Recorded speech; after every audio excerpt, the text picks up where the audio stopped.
বন্ধুরা চলে এসছে আজকে একটা নতুন রেসিপির সাথে। প্রত্যেক দিনের মতো বৈশাখী রান্নাঘর ও ঘোরাঘুরিতে আজকে তোমাদের সঙ্গে শেয়ার করব পালং পনিরের রেসিপি। কীভাবে বাড়িতেই খুব সহজে তোমরা পালং পনির রেসিপি বানিয়ে নিতে পারবে ঘরোয়া উপকরণ দিয়ে, কিন্তু খেতে একদম হবে রেস্টুরেন্টের মতো। তারই ভিডিও তোমাদের সঙ্গে শেয়ার করব। স্কিপ না করে পুরো ভিডিওটা দেখতে থাকো, আশা করছি খুবই তোমাদের ভালো লাগবে। তো চলো দেখে নিই কীভাবে বানালাম। এখানে এই 500 গ্রাম মতো পালং শাক নিয়েছি, সেটাকে কেটে ধুয়ে নিয়ে চলে এসেছি।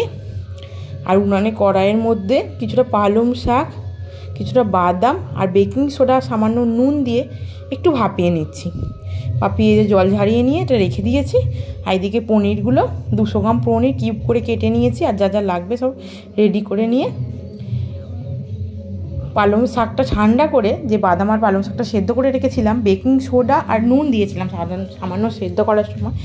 বেকিং সোডা দিলে পালং পনিরের কালারটা একদম সবুজ থাকে। পেস্ট করে নিয়েছি।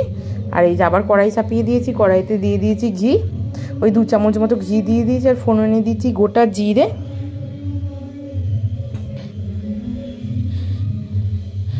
আর দিচ্ছি 2টো এলাচ, আর কয়েকটা চেরা কাঁচা লঙ্কা। ঝালটা তোমাদের স্বাদ অনুযায়ী তোমরা দেবে। আর দিচ্ছি লঙ্কার গুঁড়ো, 1/2 চামচ লঙ্কার গুঁড়ো। যেহেতু কাঁচা লঙ্কা দিয়েছি আমরা, তোমাদের টেস্ট অনুযায়ী আগে বলেছি ঝালটা দেবে। আর দিলাম 1/2 চামচ হলুদ গুঁড়ো, বেশি হলুদ দিলে কালারটা নষ্ট হয়ে যেতে পারে। আর কিছুটা আদা ক্রাশ করে এর মধ্যে দিয়ে দিয়েছি। আজকে কিন্তু রান্নাটা পুরো নিরামিষ করছি, তোমরা যদি আমিষ করো তো এর সঙ্গে পেঁয়াজ অ্যাড করবে। আর দিলাম একটা বড় সাইজের টমেটো দিয়ে দিলাম নুন পরিমাণ মতো। এবার ভালো করে নাড়িয়ে চাড়িয়ে মশলাটা একটু কষিয়ে নেব। তারপরে যে পেস্ট করে রেখেছিলাম পালং শাক আর বাদামটা, সেটা এর মধ্যে এবার দিয়ে দেবো। আমি পুরোই নিরামিষ রান্নাটা করছি, তোমরা যদি আমিষ করতে যাও আগেও বলেছি এর মধ্যে পেঁয়াজ অ্যাড করবে। ভালো করে এবার এই মশলাটার সঙ্গে পালং শাকটা ভালো করে নাড়িয়ে চাড়িয়ে নেব।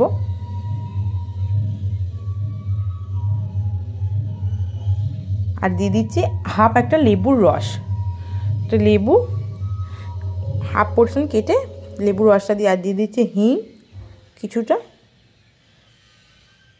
দিয়ে আবারও ভালো করে নাড়িয়ে চাড়িয়ে নেব এটাকে একটু। তারপরে দিয়ে দেবো কিউব করে কেটে রাখা পনিরগুলো। তোমরা পনিরগুলো ভেজেও দিতে পারো, ভাজার থেকে আমার এমনি পনিরটা দিলে ভালো লাগে বলে আমরা এমনিই দিয়েছি। দিয়ে এটার সঙ্গে আরও কিছুক্ষণ রান্না করব, আর একটু শুকনো শুকনো করব। আর দিয়ে দিচ্ছি সামান্য চিনি স্বাদ অনুযায়ী। দিয়ে এটাকে ভালো করে নাড়িয়ে চাড়িয়ে নিচ্ছি। আবারও প্রায় ঘন হয়ে এসছে আমার টেক্সচারটা, তোমরা দেখলেই বুঝতে পারবে কীরকম। জলটা একদম মরে একটু ঘন ঘন হয়ে যাবে, কালারটা একটু চেঞ্জ হবে, তখনই বুঝবো যেটা হয়ে গেছে। আর উপর থেকে কাসুরি মেথি কিছুটা ক্রাশ করে দিয়ে দিলাম। ভালো করে নাড়িয়ে চাড়িয়ে নেব আবারও।